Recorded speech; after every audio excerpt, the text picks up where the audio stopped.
La Bourgogne était le lieu de rendez-vous de la 7e et avant-dernière manche de la saison 2021 de Roscar GT Challenge les 29 et 30 octobre 2021. Après Manicourt et le Paul Ricard, Dijon-Prenois est le 3e circuit ex-F1 à accueillir les concurrents du Roscar cette année. Sur ce tracé de 3 km 801, le format de course est habituel, plusieurs séances de roulage le vendredi, puis les qualifications et les 2 courses d'1 heure le samedi, une formule qui séduit toujours autant les pilotes et les équipes. Ça fait 3 ans que je suis pas remonté dans une voiture de course. Alors bon, je sais bien, je suis passé à autre chose. Et donc là, je retrouve le volant juste pour une course, ça me fait plaisir. J'aime bien rouler, j'aime bien piloter, et puis peu importe le circuit, du moment qu'on s'éclate, c'est le plus important. Et puis je suis content de retrouver les autres pilotes et puis de pouvoir me battre sur la piste avec eux. Je trouve que le Roscar, c'est voilà, pour un budget malgré tout assez limité, on arrive à se faire vraiment plaisir, quoi. Philippe et son équipe font un boulot superbe, donc du coup ça rassure. Ça change du quotidien, on a hâte d'arriver au circuit le matin, de passer la journée, le soir on a le sourire, c'est super. On a la chance de faire ça depuis 3 ans, on s'entend très bien, on fait une bonne équipe. Alors il y a des rythmes différents bien évidemment, parce que Frédéric était un pilote semi-pro il y a quelques années. Et voilà, donc moi j'essaye de me coller un peu à ces temps. Le format course, 2 fois 1 heure, et puis la journée d'essai avant où on tourne 2 heures, ça nous permet de nous mettre tout de suite dans le bain et puis de bien progresser sur le long de l'année. Je suis pas habitué à des journées comme ça où on peut rouler sur 4, 5, 6 séances. Donc sur des séances qui sont un peu plus courtes, mais comme on roule plusieurs fois, on monte plusieurs fois dans la voiture et c'est toujours agréable. On avait besoin de ces deux éléments-là, à la fois les essais et la course aussi, donc ça nous convient parfaitement. Il y a des très bons pilotes, des très beaux teams, et on a la chance de pouvoir adhérer, on va dire, à cette communauté. Ça fait partie de mon choix pour cette première course, pour me tenter pour la saison prochaine, de partir avec 911 Impact, parce qu'ils ont l'expérience, je les connais depuis longtemps, c'est grâce à eux que j'ai pu acquérir la voiture. Je suis avec Racivity qui est une team relativement très professionnelle, on va dire. Là, sur cette épreuve-là, ils sont quand même, c'est une grande performance parce qu'ils font rouler une voiture en GT3, M6 GT3, plus des Porsche, plus nous, donc ça fait 4 voitures différentes dans des catégories différentes, et tout ça, ça roule et ça marche. Donc c'est une performance technique et d'organisation assez exceptionnelle que je tiens à relever. Demain, une météorologie un peu compliquée, mais bon, on verra. Écoute, il faut s'adapter à tout climat. En effet, en ce samedi matin à Dijon, la météo est capricieuse. Le briefing revêtait donc une importance capitale afin de rappeler aux concurrents les différentes règles de sécurité et de bienséance en piste. Outre l'épais brouillard présent jusqu'en fin de matinée, la pluie automnale est tombée sans discontinuer. Les équipes du Roscar GT Challenge dirigées par Philippe Naniche et Christian Rossi ont donc dû modifier le planning afin de garantir la bonne tenue de cette épreuve. À conditions exceptionnelles, qualification exceptionnelle, 15 minutes au lieu des 30 habituelles, où les figures plus ou moins maîtrisées ont été nombreuses. La pole position au scratch et en R1 revenait à la Ferrari numéro 5 de l'équipe CMR. En R2, Georges Canas hissait sa Porsche de l'équipe 911 Impact au premier rang. Meilleur temps en R4 pour la BMW M2 de Grammatico Drouet. En R3, la Porsche numéro 18, Race Event, partira en pole, tandis qu'en R0, la BMW de la famille Robé a signé le chrono de référence.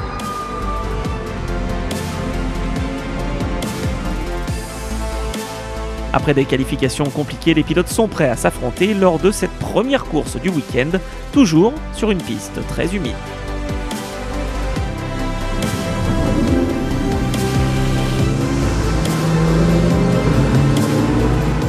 Le drapeau vert est agité, les concurrents sont partis pour 1 heure de course.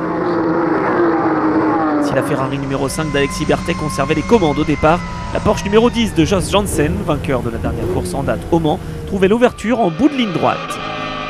Janssen leader devant Berthet, Ancel, Panlou, Van de Vostine, Canas, premier R2, Grammatico, Paulette, Charbonneau, leader en R3, Thiel, Régaud de Seb, Bessières, Robé, Roche et Rias. Voici le classement de cette course.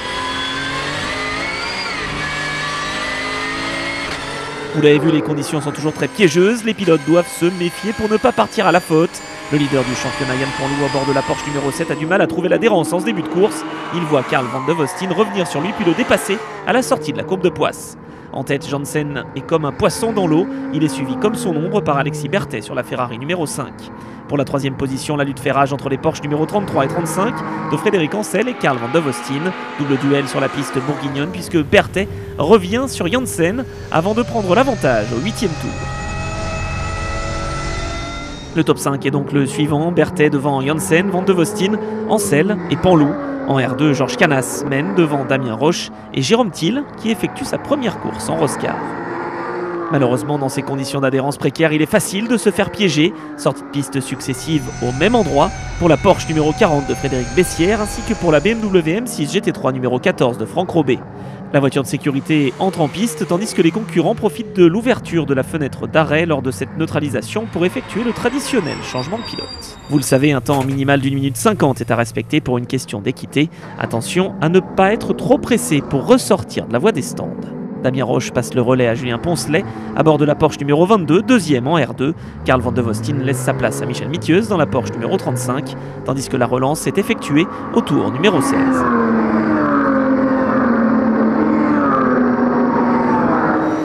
Ressorti en 9e position après les arrêts, Michel Mitieuse s'attaque et commence son festival de dépassement, tout comme Jos Janssen. 3 places de reprise en un tour pour le Belge de l'équipe GG Racing qui remonte au 3e rang. Sur la Porsche numéro 35, Mitieuse met des bouchées doubles pour revenir sur les hommes de tête.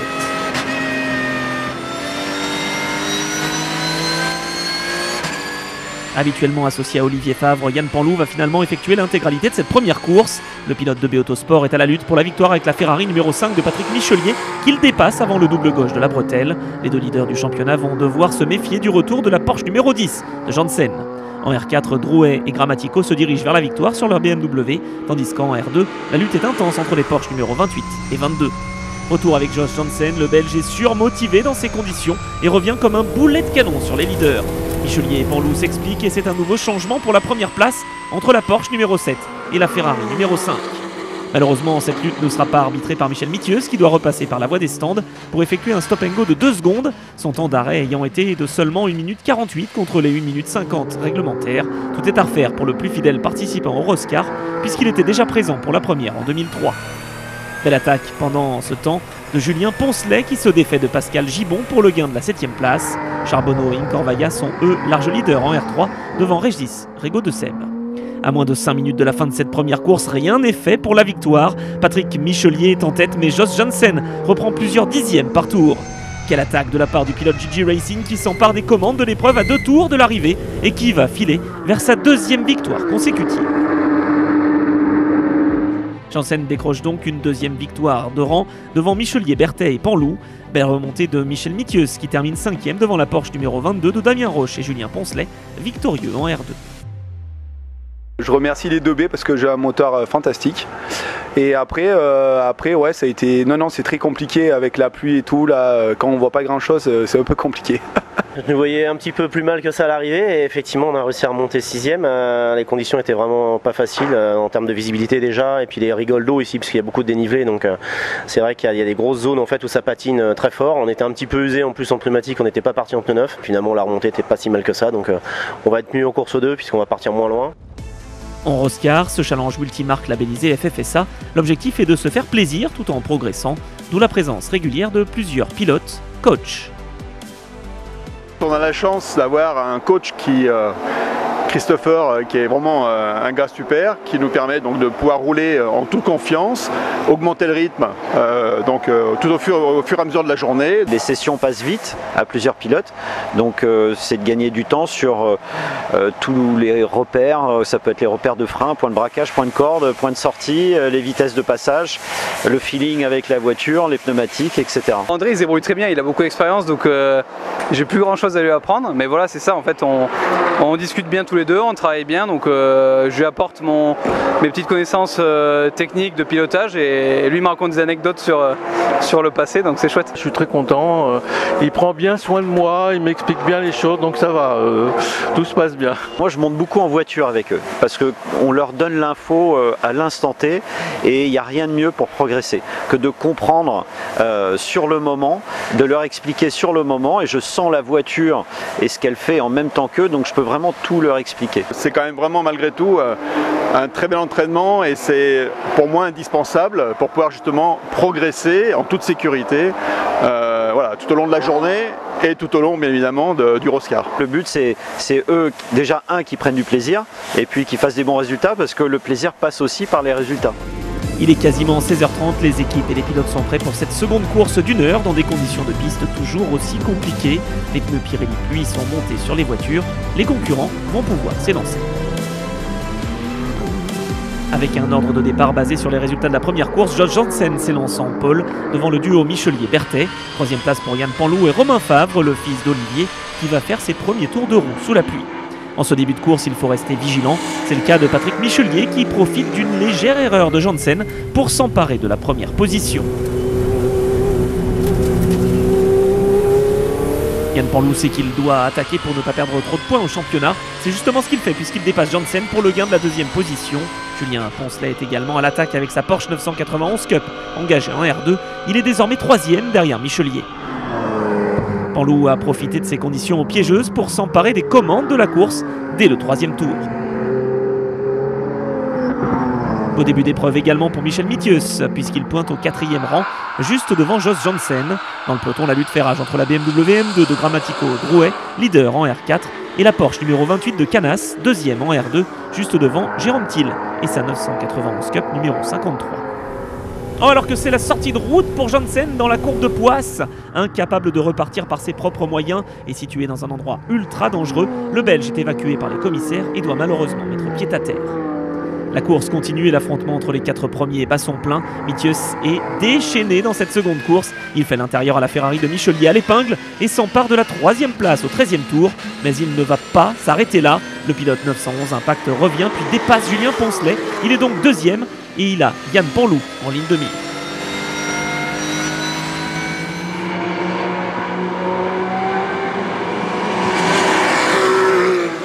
En 3 tours seulement, Michel Mithius est passé de la 4e position à la première. Une véritable démonstration de la part du pilote Porsche juste avant l'ouverture de la fenêtre d'arrêt au stand.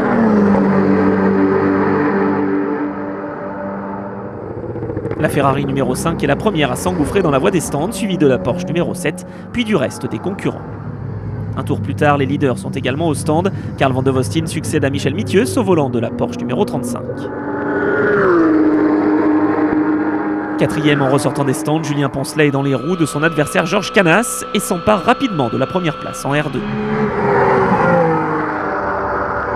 Frappé par un stop and go dans la première course, Mithius et Van de Vostin sont en position idéale pour décrocher la victoire. Mais attention au retour éclair d'Alexis Berthet sur la Ferrari numéro 5. S'ensuit un duel intense pendant plus de 10 tours entre les deux leaders qui se conclut par une deuxième victoire cette saison pour la Porsche numéro 35 de l'équipe 911 Impact.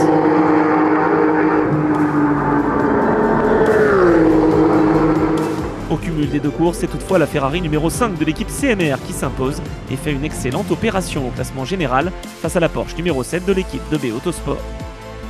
Malgré un week-end compliqué en raison des conditions météorologiques, les pilotes se sont régalés sur le circuit de Dijon-Prenois. Début prudent parce que beaucoup d'eau. Et après j'ai commencé à me placer, regarder mes chronos, 37, 36, 35, 34 et après c'était parti quoi. Je sais où je peux en mettre, comment il faut se placer et tout, c'était trop bon. Énormément de pression avec l'équipe CMR et la Ferrari, je les sentais derrière moi. Petite goutte de sueur quand même, on va pas se mentir. La voiture est bien à l'aise sur la pluie, c'est vrai qu'elle va bien et puis c'est vrai qu'on fait équipe depuis le début et on se voit pas, je vois pas faire sans, j'aurais pas voulu rouler tout seul, je préfère là, on va au bout, comme je dis, on gagne à deux, on perd à deux, c'est comme ça. Et puis Dijon, on a toujours fait des beaux résultats à Dijon, on est toujours bien arrivé, donc c'était vraiment un grand plaisir. C'est vrai. Et puis c'était moi le doyen du podium, alors ça m'a fait encore plus plaisir. La traditionnelle remise des trophées par Philippe Naniche et Christian Rossi se tient sous la structure du club pilote pour récompenser les vainqueurs de différentes catégories. C'est ainsi que se conclut ce 7e rendez-vous de la saison 2021 de Roscar GT Challenge. Direction désormais Manicourt pour disputer la grande finale de la saison. Pour plus d'informations, rendez-vous sur le site roscar.fr ou sur la page Facebook du Roscar GT Challenge.